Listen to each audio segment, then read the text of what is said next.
Yo, man, what's good, YouTube, man? Show boy Mickal Knox, aka Mr. Nappy here. Boy, man, in today's video, man, we got how the NBA gave up on Jeremy Lin, the rise and fall of Linsanity. If you're new, man, hit that like button, subscribe, and share. We're on the road to 630 subs. Let's get into it.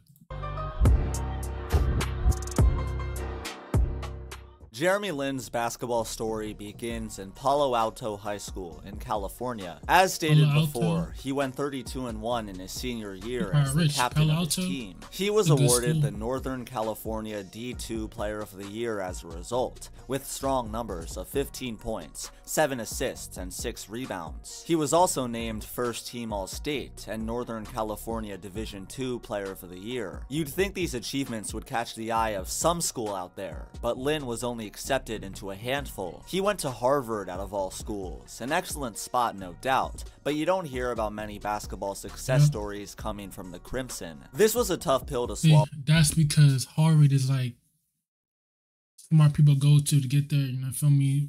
That's what they usually go to is there. Hold on, y'all, Brad. But yeah, that's what people usually go to, Harvard, MIT, schools like that.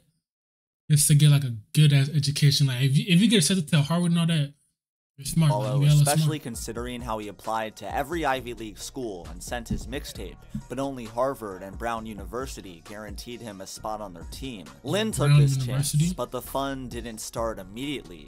He was the weakest guy physically on his team. In his sophomore season, things changed. He was now putting up 12 a night, and was named to the All-Ivy League second team. That was nice and all, but his junior year was an even bigger leap. Now he was averaging 18 points per game, and was the consensus selection for the All-Ivy League first team. His senior year saw him win another selection for the All-Ivy, and gained even more attention when he scored a career-high 30 points against the Connecticut Huskies. Jeremy Lin had caught a few eyes for his much improved play during college, but wasn't enough to be selected in the upcoming 2010 draft? The answer to that question was a hard no. Lin went undrafted and had to scrape his way through Summer League in Dallas to get a shot. He averaged 10 points per game. You know, Jeremy Lin could be, if he didn't care about trying to go to the league, NBA, he could went to the overseas and make a bunch of money. But I mean, like, he probably wouldn't be in the league to get his name noticed. And when he went to the Knicks, deal with the Golden State Warriors shortly after. A 2-year contract that included a team option in year 2. Seeing an Asian American play basketball at the highest level was inspiring for so many, and Lin's positive influence would only grow over time. He didn't do much in his rookie year, only putting up 3 points on 39% shooting, but this was only the start. The 2011 offseason saw him deal with knee issues, being waived by the Warriors, then picked up by the Rockets, and let go again. His next chance came in the form of the New York Knicks, a team that had lost plenty of guards to injury. This could be a chance to show what he's got. First, he was put in the G League, put up a 28-point triple-double, and was then recalled by the Knicks to join the big leagues. Lin was so nervous about the possibility of being cut that he asked a chaplain at a pregame prayer service to pray for him. New York was in a mess and needed a fresh face on the floor. Lin was thrown onto the court in a game against the New Jersey Nets and went to work. He put up he went crazy. He got in the game, and I think he won them the game too because they came back and won the game. A fantastic performance that gave the team a massive resurgence. Lin looked poised, calm with the ball, and fans began liking it. He then put up 28 points versus the Jazz and 23 points against the Wizards, both ending in W's. An elite 3-game stretch, but fans were ready for the fun to come to an end as the Knicks squared off against the Lakers in MSG. A primetime matchup was taking place, and Kobe Bryant was the center of attention.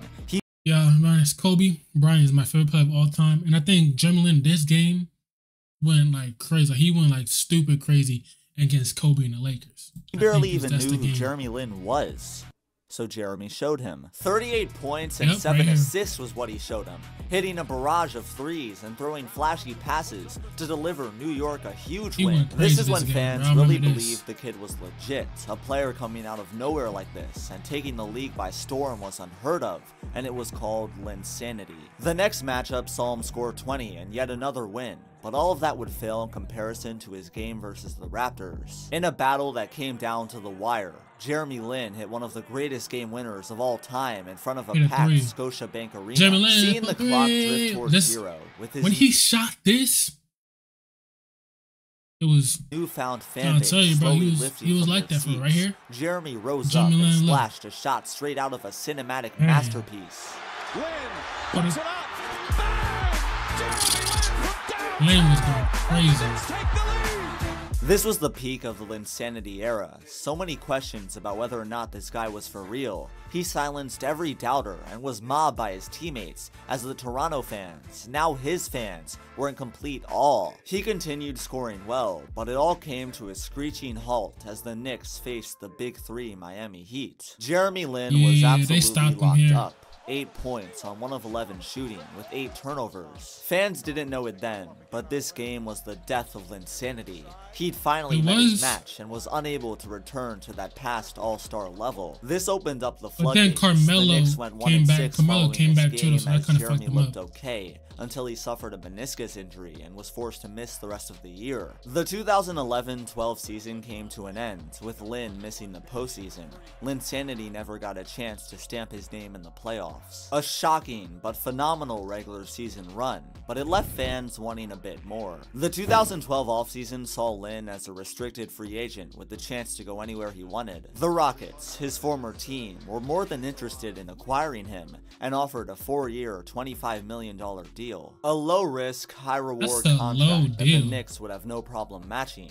It was time to take over New York. Wait, they didn't match the offer? What? That's right. The Knicks let Jeremy Lin walk in free agency to join the Rockets. This unpredictable move left many thinking, why did the Knicks let Lin leave so easily? Rumors came out immediately about the possibility of Carmelo Anthony involving himself in this. He was the number one guy and wasn't interested in sharing the spotlight with the 23-year-old. Jeremy Lin represented the city of New York. New Yorkers resonated with his underdog story and hard-working mentality. Carmelo Anthony wasn't undrafted. He didn't just come out of nowhere and had been a star since he was a teen. The theory goes that Melo became jealous of the rise of number 17 and forced the management to let... I think that is true though, because Jeremy Lin, remember, before Carmelo Anthony came back from injury, Jeremy Lin was going crazy. When Carmelo came back, that's when Jeremy Lin kind of like fell off a little bit. Like, I don't know, but I feel like Jeremy Lin, like, bro, that Linsanity year, that shit was fun to watch. Not even gonna cap. That was really fun to watch. I'm being like...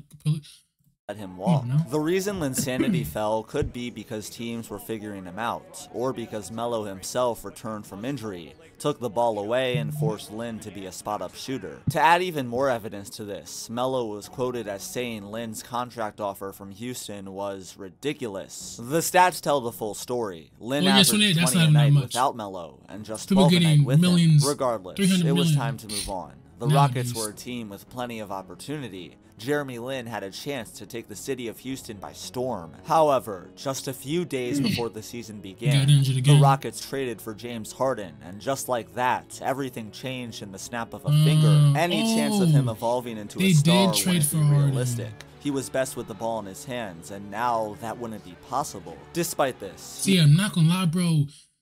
Jeremy Lin was kind of cold in Houston, though. When he went back to Houston to the Rockets, he was low-key kind of cold with it, though. Like, I'm not even gonna care. He was low-key kind of cold with it, for real. He played well and showed flashes. He was the starting point guard, but the rise to stardom never came. The 2013 playoffs arrived with nothing of significance. Lin got injured in a Game 3 collision, missing Games 4 and 5, and being eliminated in 6. The 2013-14 season was more average play. His points and minutes dropped as he started less than half of the games this time around. The 2014 playoffs weren't anything of note either.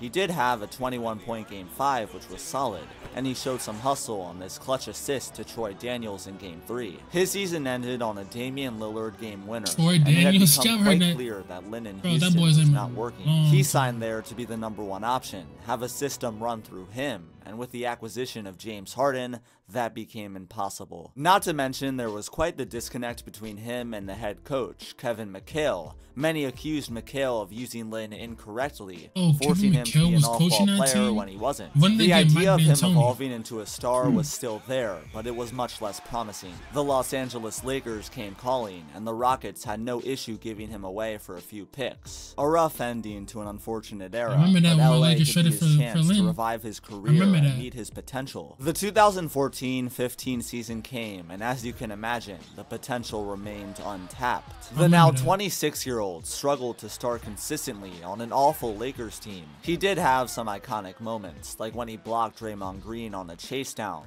or when he waved off Kobe Bryant to hit Imagine getting blocked by Jeremy Lin, and then remember right here, when he waved at Kobe, he made that three. If he would have missed that, he would have been gone up out of there. I promise he would have. clutch shot versus the Clippers. The expectations of stardom for Jeremy Lin had dissolved, but he was a solid player that could contribute to any team, and that was a massive success in its own right. Summer 2015 saw Lin take a deal with the Charlotte Hornets, 2 years, $4.3 million, a massive drop in money from his previous contract. A tough pill to swallow, but the truth was clear. Lin was no longer as valuable as he once was. The 2015-16 Charlotte Hornets played well though, and Lin was back in the playoffs. He now knew his role and shined in it. With his team facing a 2-0 deficit against the Miami Heat in round 1, Lin dropped 18 and 21 points in games 3 and 4, both huge wins to keep his squad alive. The Hornets lost in 7, but seeing Lin step up when his team needed him was a great thing to watch. This earned him a bigger payday. He signed with the Nets for 3 years, $36 million,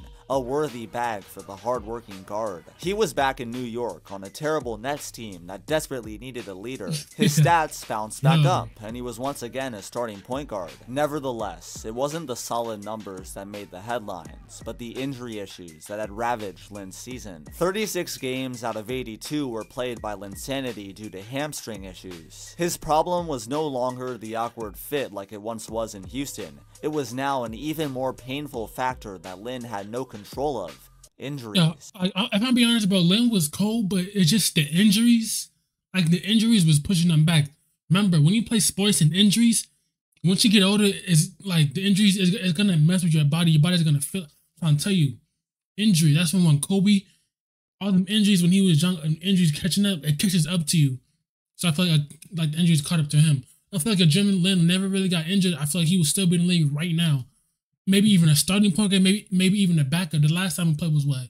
When he was with the Raptors 2019 and he won a ring. A positive ending to the story would be fantastic, but as we all know, these injuries didn't go away. The following 2017-18 season saw Lin suffer a major knee injury in the first game of the season, which would sideline him for the rest of the year. Seeing his expression when he realized the severity of this injury is absolutely heartbreaking. Lin knew this was it, mouthing the words, "I'm done," as he slumped onto the court in tears. That was the last real chance Jeremy Lin ever got, an unfitting ending to an incredible story. The Hawks and Raptors both gave him deals in the 2018-19 season, but nothing amounted from it. The one positive is that he did win a ring with Toronto, a worthy accomplishment and the lasting image of a career that inspired millions. Since then, he's been unable to make it back into the NBA. He made the news in the summer of 2019 when he broke down on stage, expressing his frustration with his struggle in getting back to the league. He felt as though the NBA had given up on him, and that his failures were displayed to the whole world. Like he always does, Lin then put his head down and continued to work even harder,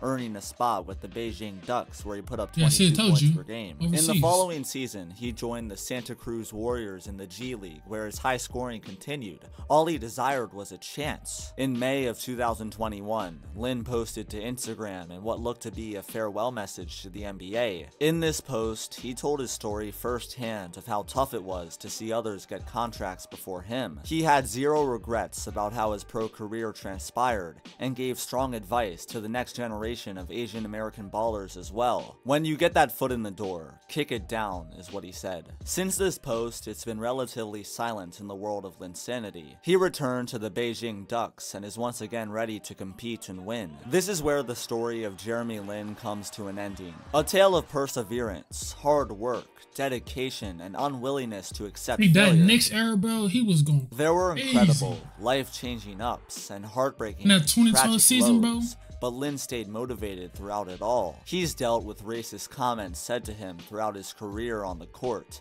so much so to the point where he got a sports psychologist. The NBA itself can put an unbelievable amount of stress on a player, and to have to face racism throughout it is unimaginable.